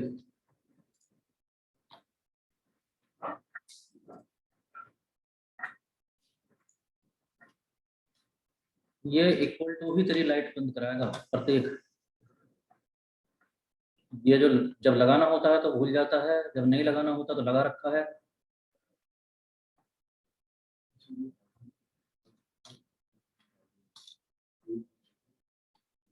उसने क्या किया है, वही 3 चीजें जो उन्होंने बोला है प्रिंट कराने के लिए, शिपिंग आईडी, शिपिंग कंटेंट और उसका वेट कितना है वो भी दिख जाए तो अच्छा है। शिपमेंट डिटेल से हैविंग क्लॉज, वेयर से हो जाएगा। वेयर से एरर दे रहा था वो, मैं ट्राई करा था पहले। वेयर से एरर दे रहा था? हाँ चलो क्या बात कर रहा है? मैंने भी पहले वेयर ट्राई करा, फिर मैंने हैविंग लगा दिया, मैंने कहा हैविंग सही रहता है। अभी देखते हैं। सब क्वेरी में क्या लिखा, select average weight, average shipping weight निकाल दो। तो इस सब क्वेरी से एक नंबर रिटर्न हो जाएगा, एवरेज वेट जितना भी है टेबल का, और इससे ज़्यादा वाले जो जो ये कंटेंट है वो आने शुरू हो जाए, तो वो आने लगेंगे। और मेरे ख्याल से अगर मैं एवरेज वेट अलग से देख लेता तो शायद ऐसे ही कुछ तो आ रहे हैं, एवरेज वेट इज 522 समथिंग, तो देखो सारे उससे ज़्यादा ही वाले आए, तो क्वेरी हमारा ठीक ही काम कर रहा है। वो कह रहा है हैविंग से हो जा रहा है, वेयर से एरर दे रहा है, कहाँ दे रहा है? सर मेरे वाले में ना रन नहीं कर रहा था, एरर दे रहा था, वो सिंटेक्स एरर, तो फिर मैंने हैविंग डाल दिया उसकी जगह। अगर किसी और चीज़ की एरर होगी,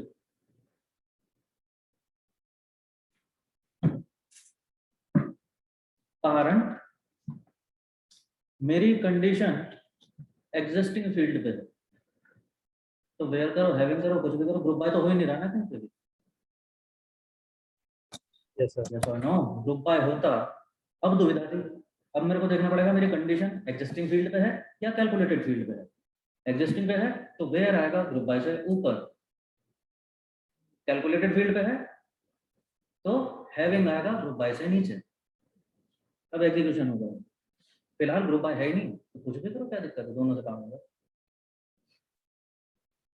ठीक है, तो वेयर से एरर नहीं आ रहा था प्रतीक, कुछ और गलत हो रहा हो। सकता है सर, कई बार ये भी तो होता है, रिफ्रेश करना पड़ता है सीक्वल को बार बार, मतलब वर्कबेंच को ना, कई बार कोई एरर आ गई, उसके बाद वो लगातार दिखाता कह नहीं है। सकता कि वो किस वजह से आ रहा था, लेकिन इस वजह से तो नहीं था कि तुम वेयर लिख रहे थे हैविंग की जगह।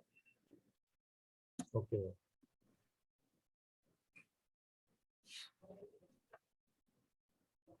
चलो जी, यहाँ तक ठीक था। Yes sir. अभी एक काम कर लो, ब्रेक कर लेते हैं, ठीक है। Yes sir. मीनवाइल अपने और सोच लो, कुछ डाउट है, कुछ प्रॉब्लम किसी चीज के बारे में डिस्कस करना है। और नहीं तो all the best, thank you sir. कल के लिए मौज करो। Yes sir. हाँ, कितने घंटे का? It will be for 2 hours duration. हाँ, सर वहाँ आना पड़ेगा या रिमोटली कर ले जैसे अभी क्लास कर ऐसे रहे हैं? 12-15। सर प्राइमरी वगैरह का सेट नहीं पड़ेगा। नहीं, सब कुछ करना होगा आप लोगों को, डेटाबेस जैसे क्रिएट करना होगा, सारी चीजें। इंक्लूडिंग 2 आवर्स में डेटाबेस क्रिएट करने के क्वेश्चंस होंगे। हाँ जी, सर क्लास में आना पड़ेगा, मतलब वहाँ पे फिजिकली आना पड़ेगा या ऑनलाइन चल जाएगा? तो सुनने में ऐसा लग रहा है कि 2 घंटे में 10-12 क्वेश्चन है, तो बहुत अभी छाप देंगे, हो नहीं पाएगा उस समय। तो इसलिए पहले मैं बोल रहा हूँ, टाइम वेस्ट मत करना बिल्कुल उसमें कि ये की सेट करने बैठ जाओ और कॉलम के ये डेटा टाइप सुंदर बनाने में। फटाफट डेटाबेस तैयार करो और क्वेश्चन आंसर करना शुरू करो। अगर हाँ क्वेश्चन ही अटक जाए कहीं पर जाकर के ऐसे डेटा टाइप वगैरह है तो कर लेना, जैसे क्वेश्चन में पूछा है ना इसमें, तो रीनेम कर दो या डेटा टाइप सेट कर दो, तो तब करना, अदरवाइज फटाफट से क्वेश्चन आंसर करना शुरू करना। अब कैसा ढीठा आदमी, अभी बोल रहा हूँ टाइम खराब मत करना उसमें। सर ये आना पड़ेगा क्या, मतलब वहाँ पे इंस्टीट्यूट या ऑनलाइन चल जाएगा? हाँ, उसे सेट करने मत बैठना, इस बात का कोई फूटी कौड़ी नहीं दे रहा तुम्हें इस बात की कि तुमने प्राइमरी की बहुत अच्छे से सेट कर ली उसकी। तो जैसे डेटा इंपोर्ट करना शुरू करोगे आप उसमें, तो डेटा इंपोर्ट में ही आपको ऑप्शन देता है ना वो डेटा टाइप सेट करने का, जल्दी सेट करो, आगे चलो। अरे सर मेरे क्वेश्चन का भी जवाब दे दीजिए। हाँ जी यार, सर आना voice पड़ेगा, आना पड़ेगा कि वहाँ पे, या फिर ऑनलाइन ऐसे चल जाएगा काम? समझा नहीं। सर इंस्टीट्यूट आना पड़ेगा फिजिकली या फिर ऑनलाइन ऐसे ही एग्जाम दे देंगे यहाँ से ही? ऑनलाइन देना चाहते हो ऑनलाइन दे देना। हाँ थैंक यू सर, और फिर ना वो थोड़ा रेस्ट भी मिल जाता है ना पूरे दिन कौन तो। है, कौन है? मैं हूँ प्रतीक। अच्छा, हाँ चल, फिर ठीक है, तेरा तो वहाँ मुझे पता है। सर ऑफिस के साथ आए हैं सर, बड़े मतलब ठीक है चलेगा। Thank you sir, thank you. और अदर्स ऑल्सो, आप लोगों को बोल रहा हूँ, if you want to give it from your comfort of your home, be my guest, कर सकते हो। अगर कुछ प्रॉब्लम आ गई तो फंस जाओगे। यहाँ पे एटलीस्ट हाँ कुछ दिक्कत आएगी तो कोई ना कोई होगा, मुझे बुला देगा।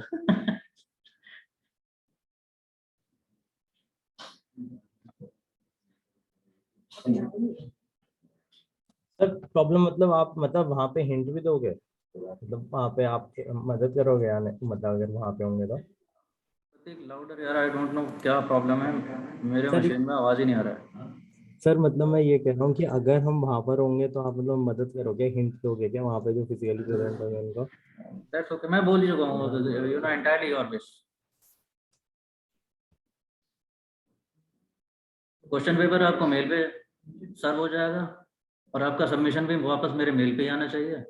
तो 2 घंटे में कर दिया कि नहीं कर दिया पता चल जाएगा। लेट सबमिशन आएगा पेनल्टी आएगी, तो टाइम से कर देना सबमिट, चाहे घर से दो चाहे यहाँ पे दो।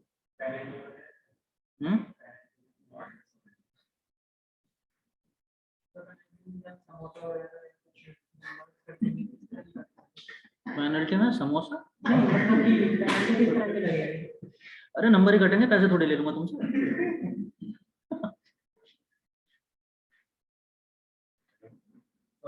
चलो ठीक है, it is 1:50 my clock, when do we resume?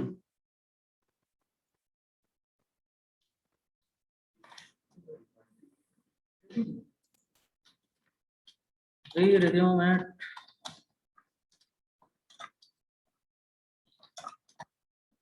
2:20, 30 minutes will do. ठीक, okay fine, see you there. Link से ड्रॉप नहीं होना।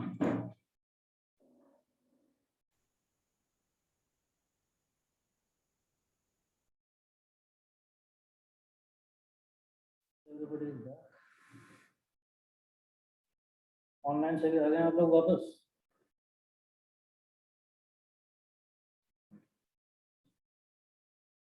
हाँ बात तो ये भी ठीक है।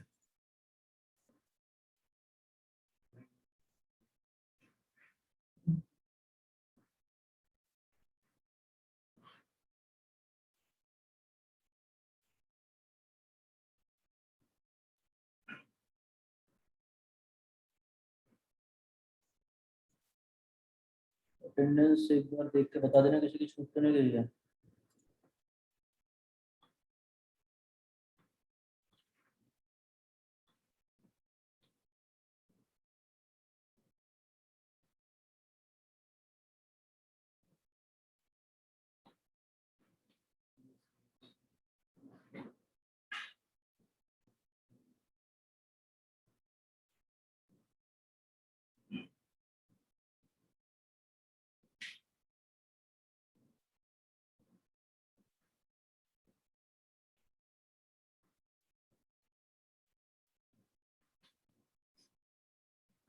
ठीक है,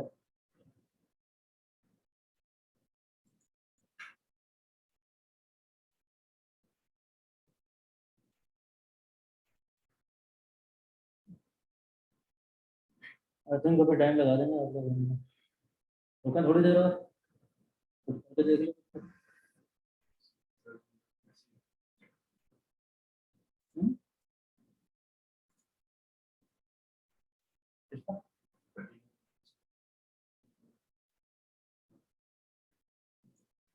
हाँ, कहाँ आने का, ऑफिस आने का?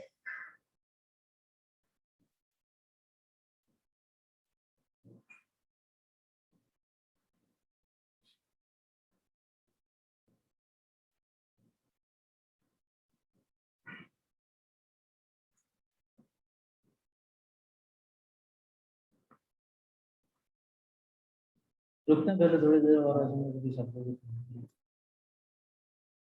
जिसका कोई क्वेश्चन क्वेरी है, कोई रेडी है तो वो बताओ, फिर वो बात करनी शुरू करो। सर वो वाला है जो सीरीज होती है, इसको सीरीज में बनाना है। हाँ, वो कोई बात नहीं। सीक्वेंस इनका क्लॉजेस का। सर ये स्कीमा कैसे बनाते हैं हम? आप कह रहे थे पेपर पे, एक पेन पेपर पे लेके ड्राफ्ट करने का, वो कैसे करने का, मतलब बेस्ट ऑप्शन क्या होता है? पेन पेपर मैपिंग करना। आपने बोला था लास्ट टाइम के जो क्वेश्चन नंबर 1 था जिससे हमने मल्टीपल जॉइंट्स करे थे, एक पूरा टेबल स्ट्रक्चर करा था, तो उसमें आपने कहा था कि पेन पेपर पे करोगे तो इजी रहेगा, बट वो पेन पेपर पे किस तरह से करना है, मतलब what is the best option और किस पेन तरह से पेपर बताओ। पे बनाना, पेन पेपर जरूरी नहीं है, जरूरी क्या है कि वो डिजाइन रहना चाहिए आप लोगों के। जैसे ये वाला मैं दिखाता हूँ ना डायग्राम हर बार, हाँ जी सर।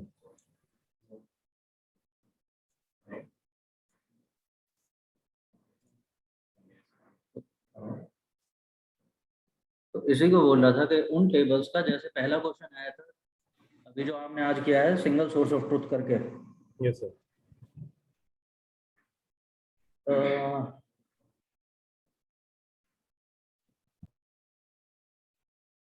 तो वो क्वेश्चन अपने आप से एकदम से हो नहीं पाएगा, तो इस तरह से कॉलम हेडर्स लिख करके उसके टेबल के आप आइडेंटिफाई कर लेंगे कि उनमें रिलेशन ईआर डायग्राम कैसे बनेगा। ईआर डायग्राम की बात कर रहा था मैं कि वो ईआर डायग्राम आप लोगों के माइंड में क्लियर होना चाहिए, तो अगर जरूरत पड़े तो चाहे पेन पेपर रख के बना लो, ये कह रहा था। ओके। ईआर डायग्राम के एडवांटेजेस क्या है? किसका?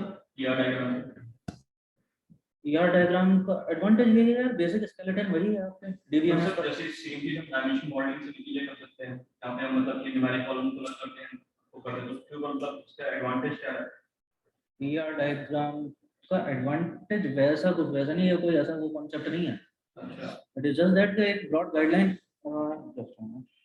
नहीं सर, जैसे हम डेटा वेयरहाउस की बात करते हैं तो वहाँ पे दो टाइप की मॉडलिंग होती है, ईआर मॉडलिंग होती है और एक हमारी डायमेंशन मॉडलिंग होती है। ईआर में सीमी लॉजिक हम लगाते हैं और डायमेंशन में क्या करते हैं, फैक्ट्स को अलग कर देते हैं और फैक्ट्स अलग कर दोगे, डायमेंशन को अलग कर दोगे, मतलब दोनों में मतलब एडवांटेज किसकी है? बट आफ्टर ऑल हाँ, इवन अगर फैक्ट्स और डायमेंशन अलग कर दिए अभी भी वो डेटा बैठाना पड़ेगा ना किसी हिसाब से। तो जो स्कीमा के साथ दिखाएंगे तो ईआर तो बनेगा ना, फिर भी एंटिटी रिलेशनशिप तो आएंगे ना उनमें भी। तो मतलब मॉडलिंग के बाद दोनों मॉडल साथ साथ चलेंगे।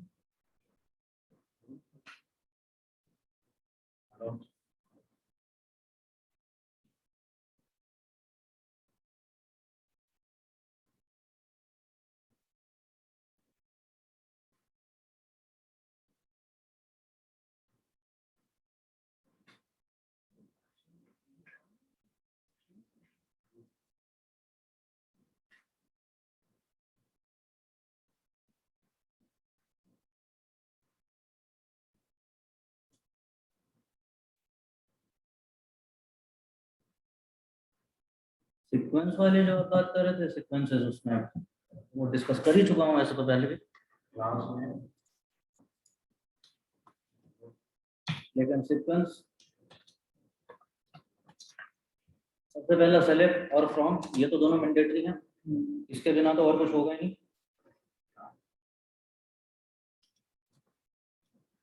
नेक्स्ट इज वेयर, अगर कंडीशनल स्टेटमेंट आया है तो वेयर, यार कॉल बाहर ले लेगा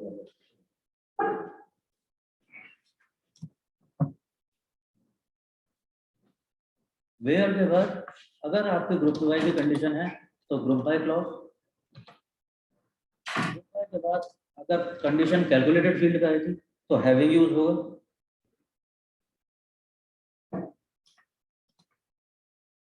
ना अब ये सब ऑप्शन में चल रहे हैं, ये सारे हो भी सकते हैं नहीं भी हो सकते। अगर मेरे को ऑर्डर में सॉर्ट करना चाहिए तो ऑर्डर का, और उस ऑर्डर में भी मेरे को अगर अपना रिजल्ट लिमिट कर देना है तो लिमिट। तो ये टिपिकल डीक्यूएल का सिंटैक्स रहेगा।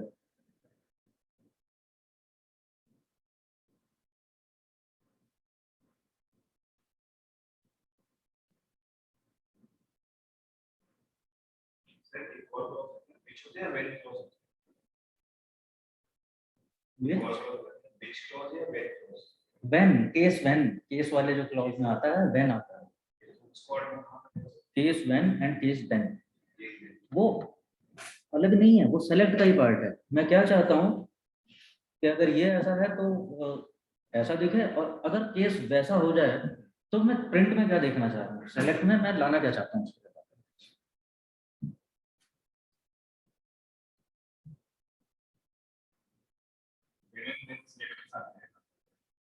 हाँ, तो वो यहीं पर सेलेक्ट में जैसे आप सेलेक्ट करते हो कुछ भी, सो लाइक मैं अगर कॉलम सेलेक्ट कर रहा हूँ, लेकिन कॉलम में मैं चाहता क्या हूँ कि केस व्हेन अगर कुछ ऐसा हो जाए तो वो प्रिंट हो जाए,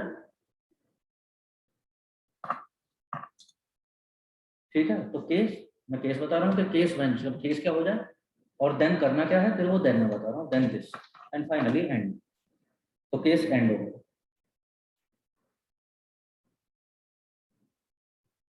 ये रहता है केस।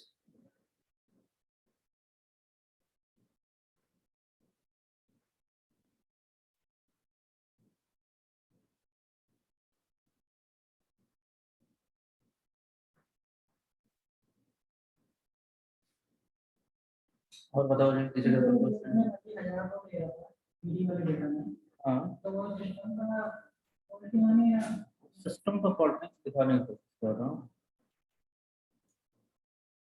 तो यहाँ पर ऐसे आ रहा होगा लिमिट टू 500, ये लिमिट को डोंट लिमिट कर देना। आई थिंक इसका ही होगा, और तो क्या ही होगा।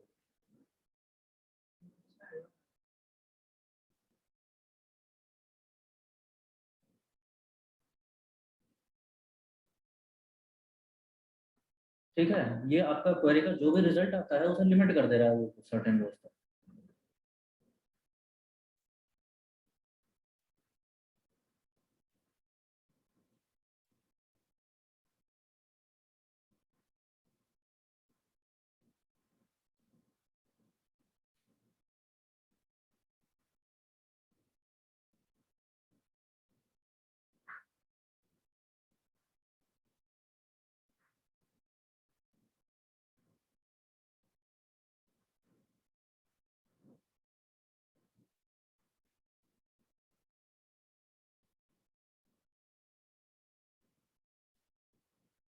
तो अभी ऐसे नॉट सबमिट करके दोबारा स्टार्ट करना पड़ेगा ये इसको।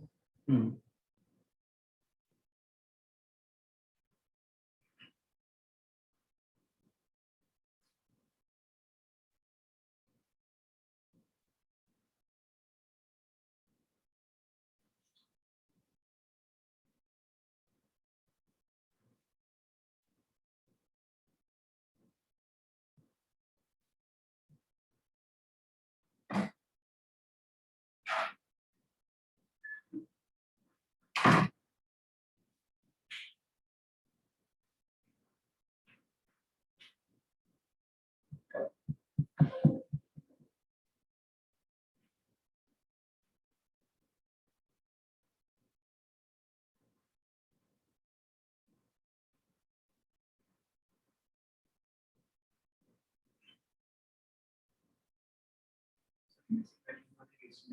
is null or is not null is missing value में missing values is not is null या is not null, equal to sign काम नहीं करेगा missing values. मिसिंग वैल्यू के लिए।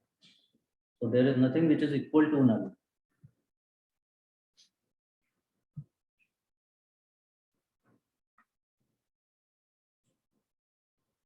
गाइस ऑनलाइन में से किसी का कुछ भी डाउट क्वेरी बोलेंगे?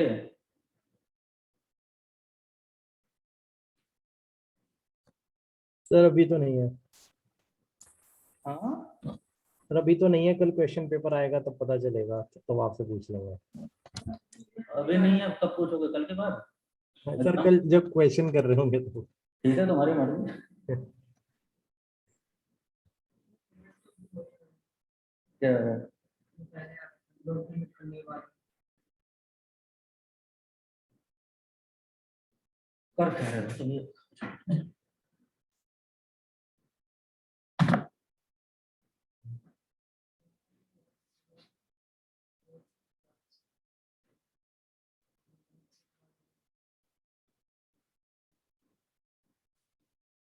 एक मिनट। सर, सेम काम से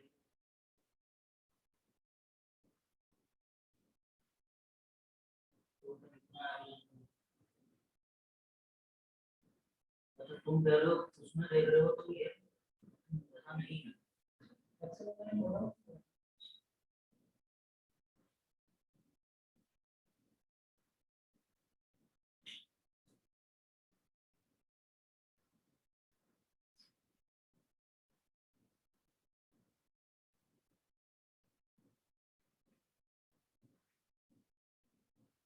इतना ही है।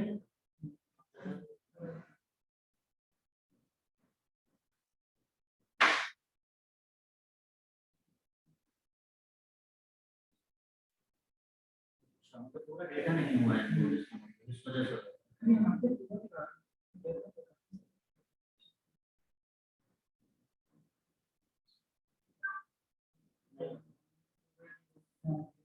कुछ रोज ड्रॉप हो जाते हैं इंपोर्ट करते समय, पूरे डेटा टाइप का कुछ हो रहा है। देखा था ना वो, तो इसमें भी हो रहा था जब हमने लॉजिस्टिक्स वाले में कर रहे थे, तो कभी वो दिखा दे रहा था बस 3-4 मूवी आई हैं पूरे डेटा में से। बट सर इंपोर्ट जब होने वाला जब फिनिश करें तो ये रिलेटेड का पूरी रोज का है 8400 किसमें? जब इसे दोबारा फाइल में अपलोड करता हूँ हम्म, तो जब वो बात नहीं करें कितनी तो वो डेटा कितना है वो पूरा दिखा रहा है। मतलब फाइल ड्रॉप करके दोबारा इंपोर्ट करनी है हाँ तो वहाँ पे रिलेटेड में दिखा रहा है कि इंपोर्ट पूरा हुआ है। अच्छा, रिकॉर्ड में दिखा रहा है कि 84,000 पूरी आ रही है, उसमें 8,400। पता नहीं यार अभी एग्जैक्टली। सर जब हम टेबल इंपोर्ट करते हैं अगर उसमें बीच बीच में मिसिंग वैल्यूज हैं,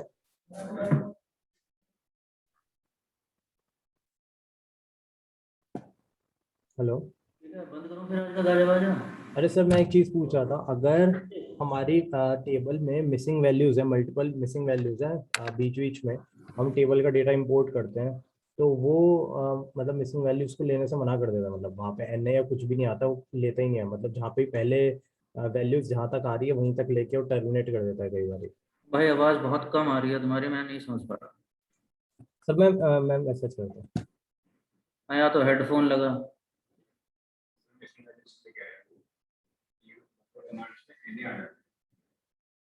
कमांड्स में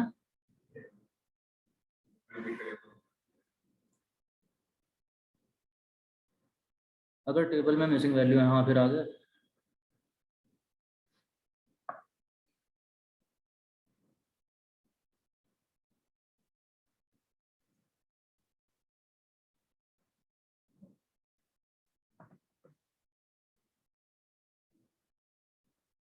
हाँ नहीं, मिसिंग वैल्यू में तो कुछ तो आएगा ना, उसमें ब्लैंक आएगा या एन लिखा होगा या नल आएगा, कुछ तो होगा। उससे हुआ क्या, उससे फर्क क्या पड़ रहा है, मैं वो पूछ रहा हूँ।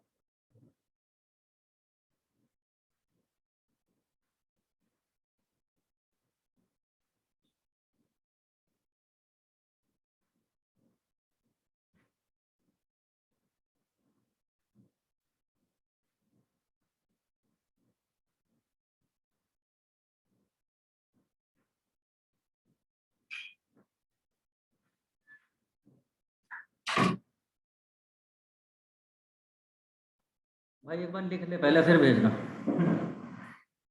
It is looking like bad poetry.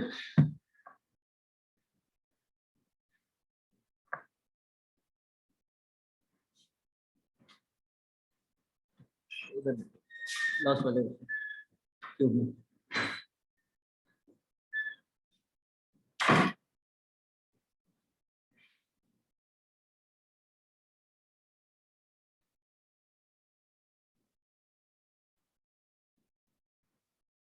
कर दे करा होगा, बिकॉज टेबल इंपोर्ट विजार्ड बहुत एक्टिव नहीं होता, क्योंकि डेटा बहुत ज़्यादा है। 8,000 रोज आप क्रिएट टेबल और इंसर्ट इनटू करके नहीं कर सकते हो, तो इसलिए वो जल्दी से ये देखने के लिए कि हम डीक्यूएल कैसे रन करेंगे, वो डेटाबेस बनाने के लिए हमने डेटा इससे टेबल इंपोर्ट से विजार्ड से किया था।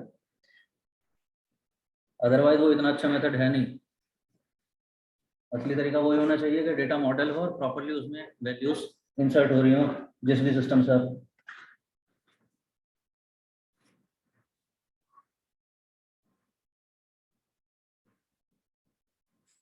फिलहाल प्रॉब्लम क्या होगी, जैसे इसमें भी हुआ था, जीएल लॉजिस्टिक्स वगैरह में हुआ था कि प्रॉपर डेटा टाइप नहीं ले पा रहे थे हम इंपोर्ट विजार्ड से। तो ऐसे केसेस में क्या करोगे, इंपोर्ट विजार्ड से इंपोर्ट कर लो डेटा पहले, और उसके बाद सेट करते रहो उनको डेटा टाइप्स पे। अगर वहां पर नहीं हो पा रही है तो टाइम खराब मत करते रहना वहाँ। ठीक है।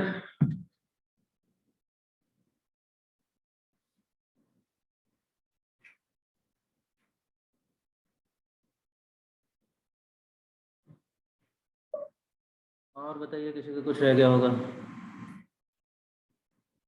Rajati, I believe you will be having a lot of questions, Rajat. So can I do this next week?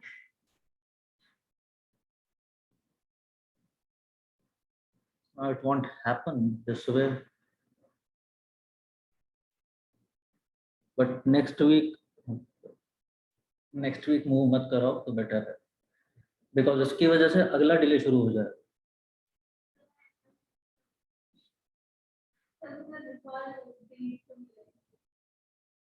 अभी सीक्वल कैचअप नहीं हो पाया, फिर वो पैटर्न मिस होना शुरू हो जाएगा। इसे पकड़ना फिर भी आसान था, वो बड़ा मुश्किल हो जाएगा अगर वहां बात आगे चली।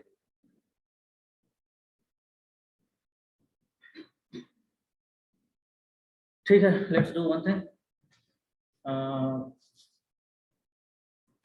अगर और कोई डाउट नहीं है, सर आपने जो बैंक वाला जी? भेजा था, बैंक वाला जो भेजा था सर, वो आज शाम तक भेज सकते हैं ना? अभी तो आपने सोल्यूशन तो दिया नहीं। That was just for your practice यार, अच्छा ओके। वो मेरे को सबमिशन नहीं चाहिए। सबमिशन मेरे को वो सुपर स्टोर वाला चाहिए था। वो जिन लोगों का आ गया है ठीक है, जिनका नहीं आया है वो 0 चढ़ा देंगे हम उसको, तो खत्म हुई बात। Okay sir, okay sir. And that is sorted. ठीक है, very fine then. All the best for tomorrow. Thank you sir. ठीक है जी।